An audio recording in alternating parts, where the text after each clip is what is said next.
You are invisible, not literally, but emotionally. You sit across from her, the woman you've been thinking about for weeks, maybe months. You bought the drinks. You picked the spot. You put on the shirt she said she liked.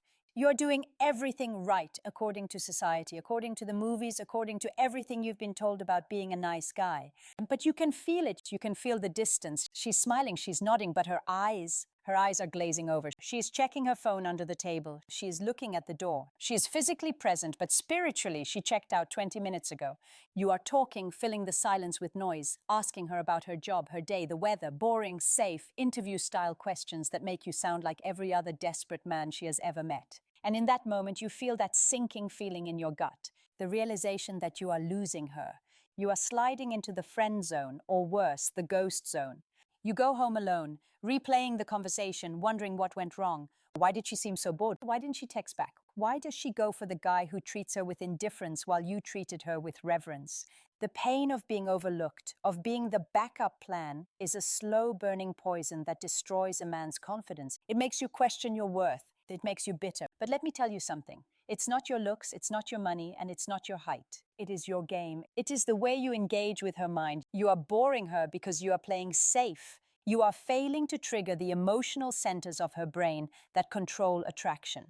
Attraction isn't a choice. It's a biological response to emotional stimulation. And today we stop the bleeding. Today we kill the nice guy who asks about the weather, and we birth the man who cracks the code of her psyche. If you are tired of being the spectator in your own life, if you are done with being the option and want to become the priority, then you need to lock in right now.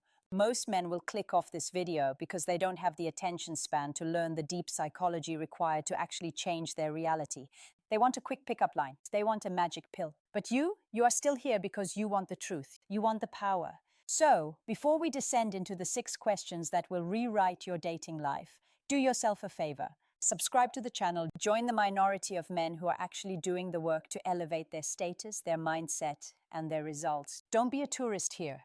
Commit to your own evolution. Subscribe, turn on notifications, and prepare to take notes. Because what I'm about to teach you is not dating advice. It is psychological warfare against mediocrity. Now let's deconstruct the nature of a question. To the average man, a question is a way to get information. Where are you from? What do you do? Do you have siblings?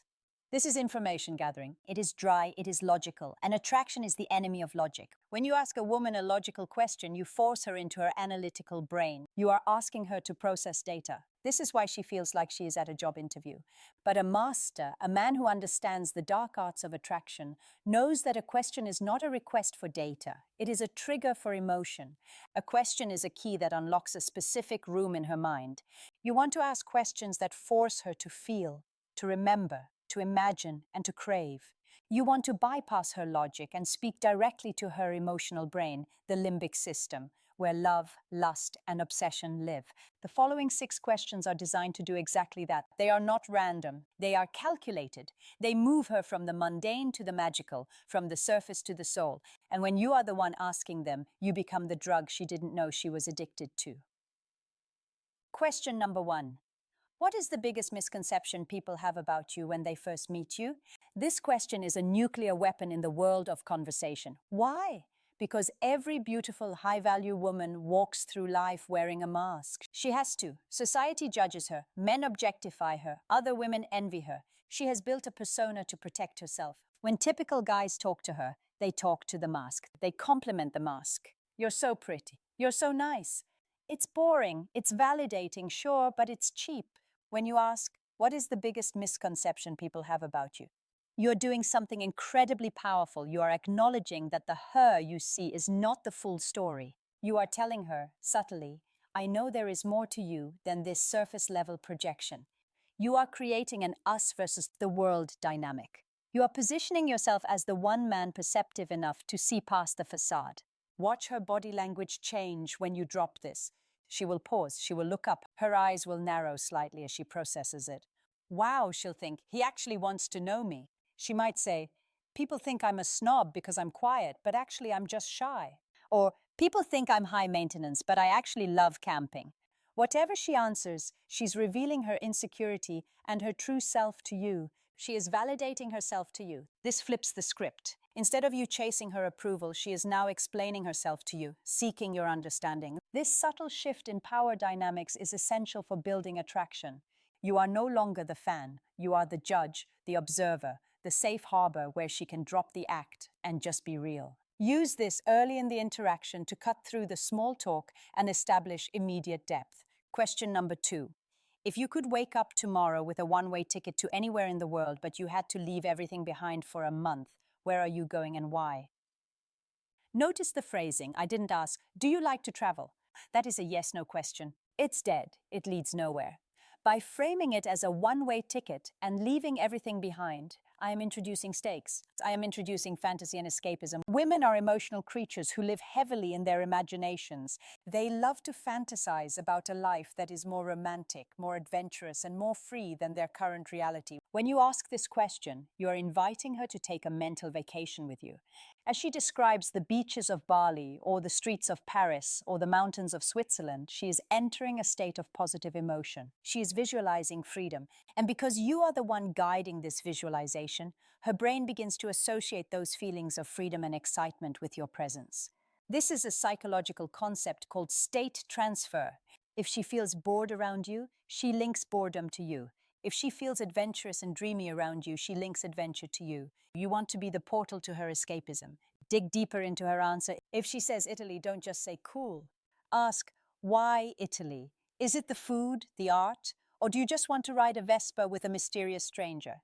Tease her. Flirt with the fantasy. Make her feel the sun on her skin through your words. This builds a vibe that is light, fun, but deeply alluring because it suggests that you are a man of the world, a man who understands the need for adventure, not just a man looking for a mommy or a roommate. Question number 3. What is the one thing that keeps you up at night with excitement, not stress? What is your actual obsession? Most men ask, what do you do for work? This is a mistake. Work is stress. Work is obligation. Work is the boss yelling at her. When you ask about work, you remind her of her stress. You want to do the opposite. You want to find her passion. Every woman has something she is secretly obsessed with. It might be painting, it might be astrology, it might be fitness, it might be a specific genre of obscure literature. It is the thing that lights her eyes up when she talks about it. But she rarely talks about it because average guys don't care. Average guys just want to get in her pants. When you ask about her positive obsession, you are tapping into her dopamine reserves. You will see a physical shift. She will lean in. She will start talking faster. Her hands will start moving. This is the green light signal. When a woman speaks passionately about a topic, she feels good. Your job here is to listen, actually listen, and validate that passion. Don't judge it. If she loves collecting vintage stamps, that is the coolest thing you've ever heard in that moment. Why? Because it shows she has a soul. It shows she has depth. By encouraging her to geek out on her passion, you become a source of dopamine. You become the guy who gets it. And in a world of superficial connections, the man who understands her passion is the man who owns her attention. This also gives you a huge advantage for future dates. You know exactly what she loves, so you can tailor the experience to her obsession, making you look like the most thoughtful man she has ever dated. Question number 4. What is the most trouble you got into as a kid? Like, what's the story your parents still shake their heads at? This is the nostalgia and adrenaline play. We are moving away from the deep and philosophical for a moment to trigger a different chemical, adrenaline and oxytocin. Childhood memories are powerful anchors. When you ask her to recall a time she was naughty or rebellious, you are doing two things. First, you are bringing out her bad girl side. You are letting her know that you are not a judgmental prude. You can handle her wild side. You like her wild side. This is crucial because women want a man who can handle the full spectrum of their chaos. Second, sharing childhood stories creates instant intimacy. It's inner child work without the therapy bill. When she tells you about the time she stole her dad's car or snuck out to a concert, she is reliving that adrenaline rush. She is laughing. Shared laughter over a secret is one of the fastest ways to build a bond. It feels like you've known each other for years. It breaks the tension of the first date and moves you into the partners in crime frame.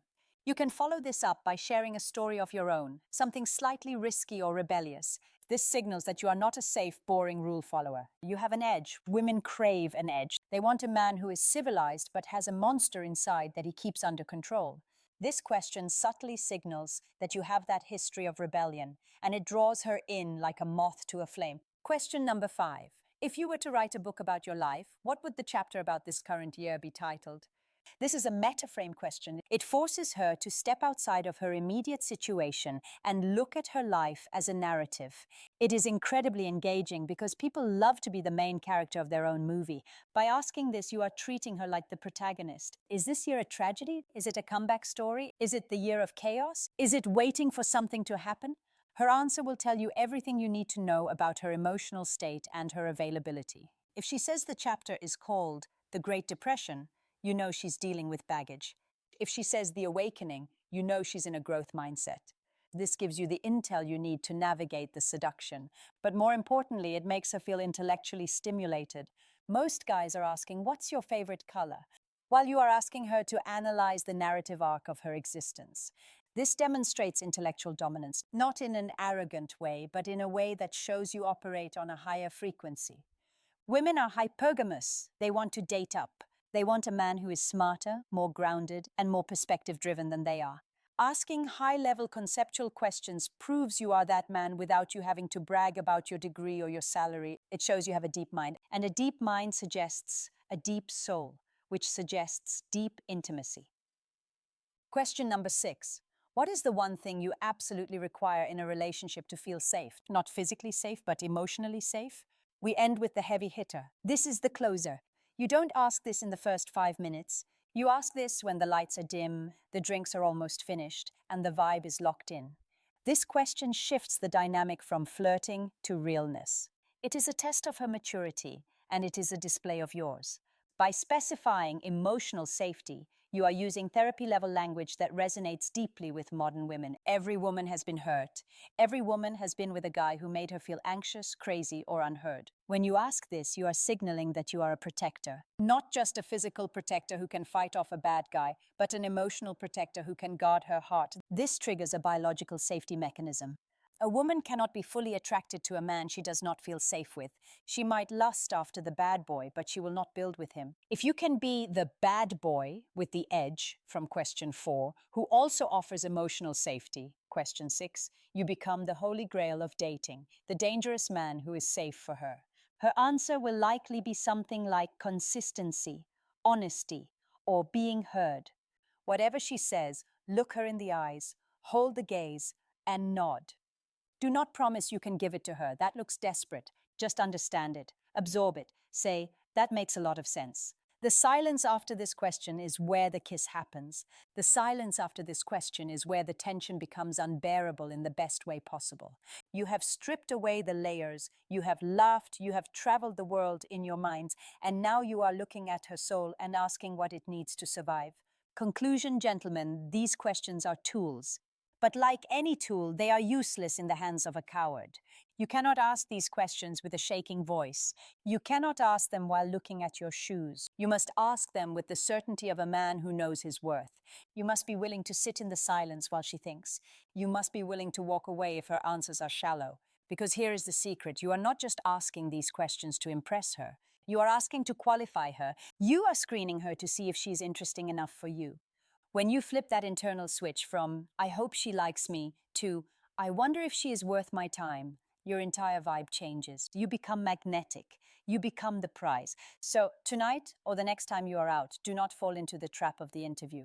Do not be the nice guy. Be the researcher of her soul. Be the leader of the conversation. Use these 6 questions to break the surface, trigger the chemicals, and build an attraction so instant and so deep that she will be the one checking her phone, waiting for your text. If this script gave you value, if it woke something up inside you, then smash that like button and subscribe. We are building an army of high-value men here, and I want you on the front lines. Go out there, use this knowledge, and take what is yours. Stop asking for permission. Start asking the right questions.